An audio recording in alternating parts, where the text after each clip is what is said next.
Hello and welcome to our video summarising all you need to know about language change, and in this particular video we'll be looking at theories and attitudes towards the changes in the English language throughout the millennia.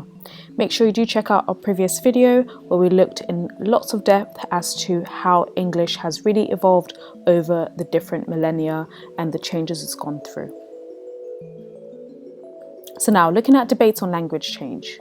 So as was mentioned previously in the other video, there are two major opposing philosophies in the history of linguistics which can essentially be summed up as either prescriptivism or descriptivism.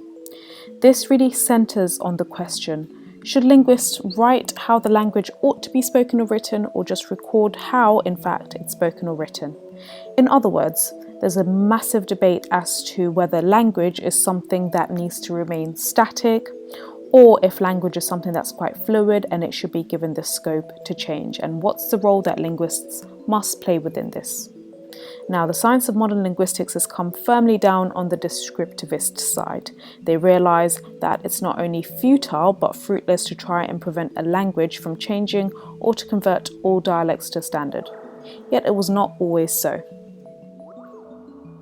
So now, just to clarify what the attitudes are, and as has been mentioned earlier, there's the prescriptivist approach and the descriptivist approach. So prescriptivism essentially states that there are rules that define how language should be used, and mistakes result from when these rules are broken.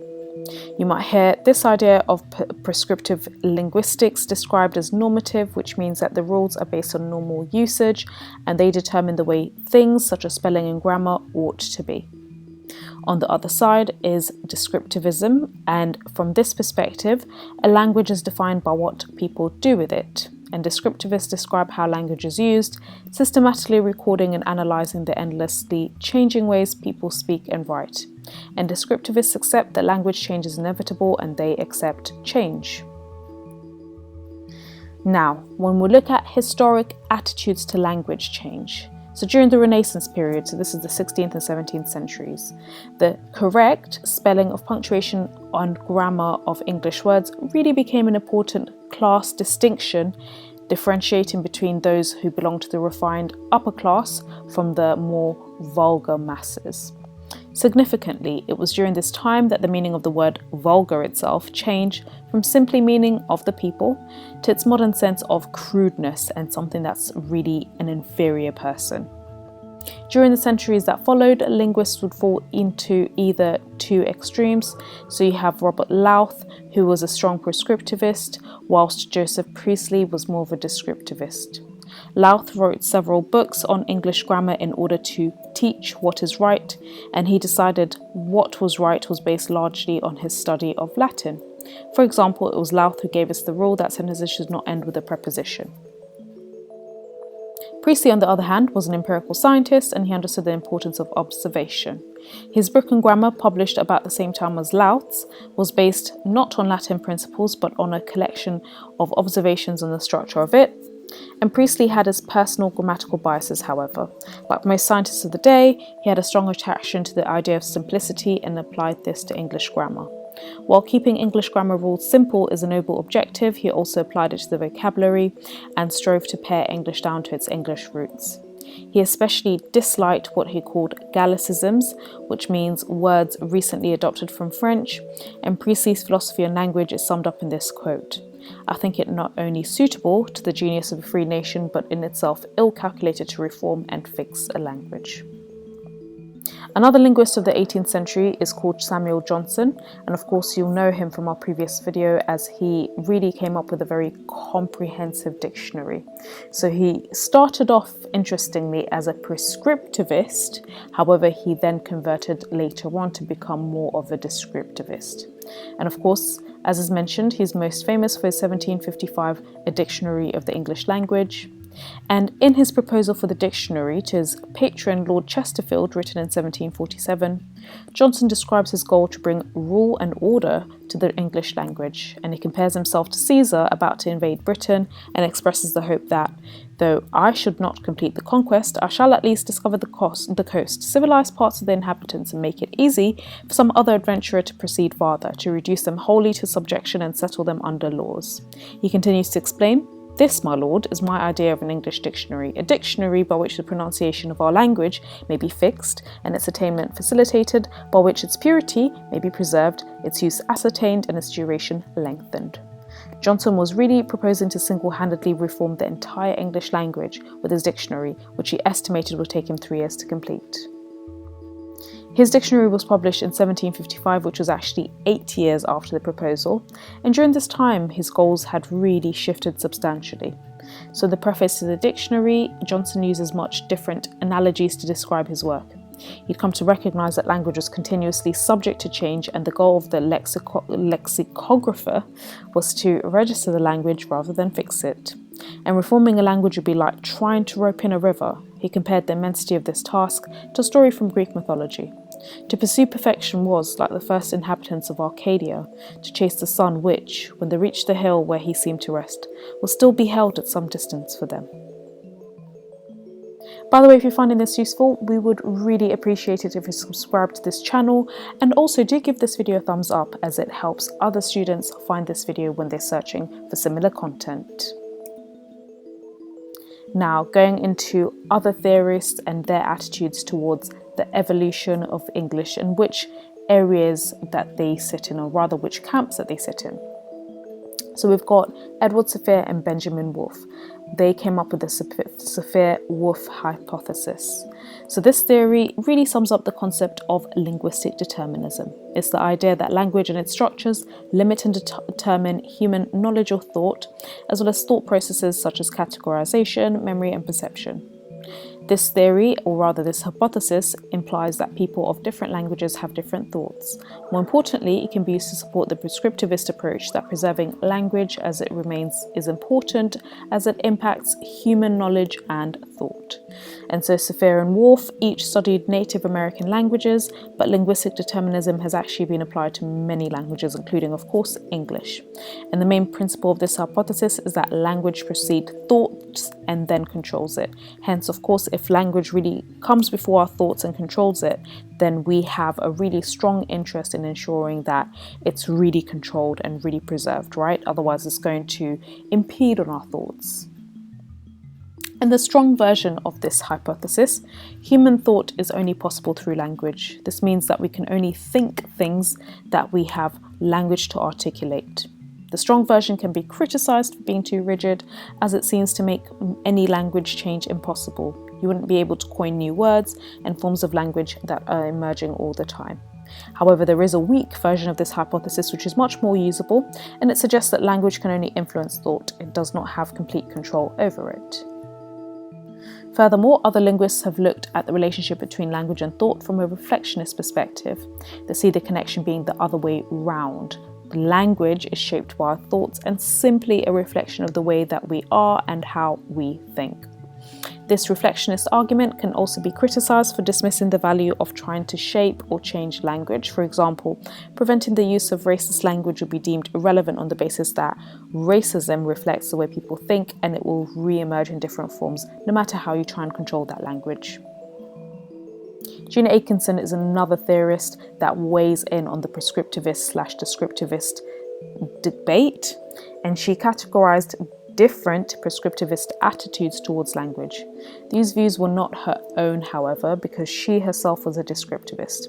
However, it's important to be clear on the 3 categories that she came up with when she described the prescriptivist approach. So the first category is what she called the damp spoon syndrome, and this is the view that language use has become lazy, like putting a damp spoon back into the sugar. The criticism here is that language is arguably economical rather than lazy, and also sometimes sounds that are considered lazy actually require lots of energy. Her other category is the crumbling castle view. This is the belief that language is like a beautiful stately home that should be preserved. Language was once perfect but no longer is. However, the criticism to this view is that language is in a constant state of flux, so that there has never been a period of perfect English usage. The third category is the infectious disease assumption that language use is contagious and hence bad habits spread to other users. However, the criticism to this approach is that people adopt new language habits because they like them. It's not done against their will. David Crystal is another theorist that you need to be aware of. Of course, he weighs in on this debate quite heavily, and he is perhaps the best known descriptivist. He created his own tide metaphor to explain language change. In this, he suggests that language is like a tide, constantly changing. It ebbs and flows, bringing in new words and taking out others in a natural and progressive way. In using this metaphor, Crystal claims that changes are just not for the worse, but actually for the better. They're just changes, he says. If we take language in its bare form as a form of communication, then as long as the change does not hinder communication, then surely change is good. Crystal explains this idea through also another example of the greengrocer's apostrophe. So if a greengrocer was to misuse an apostrophe on his sign displaying what he has in his shop, it would have no effect on the legibility or connotations of the sign. Whether he sells potatoes or potatoes with an apostrophe S, the place of the apostrophe really doesn't affect the message, so why should it matter? The message is still being conveyed, therefore the text meets its purpose. Charles Hockett is another theorist you should be aware of. So in 1958, he formed the random fluctuation theory, which centers on the belief that random events and errors have led to language change, and he believes that language results from ever-changing contextual factors. For example, the word book has come to be synonymous with the word cool due to the fact that typing cool into predictive text autocorrects into a book. And the word peas referred to a single P in Middle English, but people mistakenly thought it referred to more than one. They therefore used the word pea to refer to the singular form, and it entered into the lexicon. Suzanne Romaine is another theorist who weighs in on this debate, and she believed that language change may occur in two ways. So firstly, internal changes, so the factors within the language. For example, the influence of dictionaries promoting new words and meanings, the omission of certain sounds due to the economic principle of language. The other way that language change occurs, according to her, is external. So external changes, changing social context, ideologies, technology, and inventions. For example, political correctness has come about due to external ideological changes. Michael Holliday is another theorist who weighs in on this, and he came up with the functional theory that language changes according to the needs of its users. It's an overarching theory, and many other theorists provided in this document take this general concept and apply it more specifically. Functional theory can also be used to explain archaisms, as many of them occur because technology has moved on. Words such as cassettes and LPs are becoming archaic because the technology or concepts they refer to are archaic. We no longer use cassettes or even CDs. The theory also supports new words that arise, so MP3, Blu-ray and USB, which have come about because there is a need to label this new technology, and actually to some degree we can even argue that things like MP3 and Blu-ray are going to soon become quite obsolete. As well as new inventions, technology and discoveries, the theory can also explain the use of slang. Norman Fairclough is another theorist, and he noticed that advertisements to marketing texts are increasingly attempted to mimic speech, and he calls this conversationalization, which is a narrower term than informalization. At the same time, he notes that synthetic personalization is becoming more commonplace. This is the attempt to use language to create a personal relationship between a text producer and receiver that doesn't really exist, for example through pronouns like we. Sharron Goodman is another theorist, and she notes that we are living in a time of increased informalization, the process whereby language forms that were traditionally reserved for close personal relationships are now used in wider social contexts. And she said, professional encounters are increasingly likely to contain informal forms of English, what Norman Fairclough termed conversationalized. And some would argue that increased informalization in a range of contexts breaks down barriers between them and us. Others would argue that barriers instead do remain, but are more likely to be manipulated if they appear not to be through this language. Goodman, for example, gives the example of the letter X, which has really actually evolved a lot, and it appears infrequently in written words as a supercharged typographic icon. So the signifier X is a grapheric symbol, and it's used to create a range of meanings. So for example, X can refer to either a kiss, incorrect, an unnamed person, a name for one who can't write, mark for a vote, a draw on the football poles, sign for algebra, a cancellation written across other words, a site on a map, 10 in Roman numerals. X also can be times in mathematics. It can represent deleted letters in taboo language. It replaces a prefix in contemporary English, for example, express in a company name. And she also looks at other grapheric symbols, such as P, which we sometimes see on big signs, which essentially refers to parking, A to E, which can refer to grades, F and female, and these are all really culturally specific grapheric symbols. So texts no longer rely on words alone, as they are becoming increasingly multimodal. As Goodman states, they use devices from more than one semiotic mode of communication simultaneously. And she notes that finding a term to describe visual elements of a text is problematic. Also, the use of lowercase letters where traditionally uppercase had been used actually became popularized in the 1960s, and it's now being revived again. So for example, BP, which refers to the company, the oil company itself, has actually become lowercase bp recently in order to influence the way that they are being perceived as more savvy as a company, and they want to appear more in line with advancing technology and business.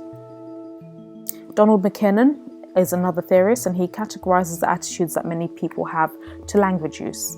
So firstly, he categorizes it as incorrect or correct. This is one attitude, or rather two opposing attitudes. Secondly, pleasant or ugly. Thirdly, socially acceptable or socially unacceptable. Fourthly, morally acceptable or morally unacceptable.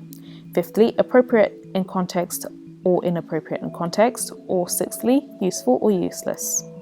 So change generally takes place, according to him, over time, but political correctness involves a conscious process. And MacKinnon's fifth category, which is appropriate in context or inappropriate in context, really is interesting because it ties into moral acceptability. And it's rarely clear-cut, however, context is everything. So whilst thought of as a positive thing, so political correctness itself, because of the word correct in its title, it's largely associated with the negative, and there's no neutral way of seeing this term. Dwight Bollinger is another theorist to be aware of, and he highlighted the increasing use of euphemisms in advertising. So words like fun size, which means small, or man-made, which means fake, or crafted, which means manufactured. And also in the media where dysphemisms are avoided. So for example, instead of the strong terms, people, and especially advertising, goes for the softer terms. So for example, casualties, which refers to dead bodies, tragedy, which refers to crime, public relations, which refers to propaganda. Justman is another theorist, and Justman notes the language of the Nazis, which made it easier for the rest of the world to ignore events. So of course, again, this is tied to language change, but also how language is manipulated to make things easier for others. So for instance, the Nazis used language in a really interesting way. They referred to the final solution to refer to the extinction of German Jews, evacuation referring to removal of enemies to camps, special treatment, which refers to gas or death, and protective custody, which really means imprisonment. So of course, this really shows just how language change is also inspired by people attempting to manipulate it and to change it from the broader perspective. So that's it. If you found this video useful, do give it a thumbs up and subscribe to our channel for more educational content like this. And also do visit our website, www.firstratetutors.com, where from time to time we do upload really useful model answers and worksheets that you will find useful for your studies. Thank you so much for listening.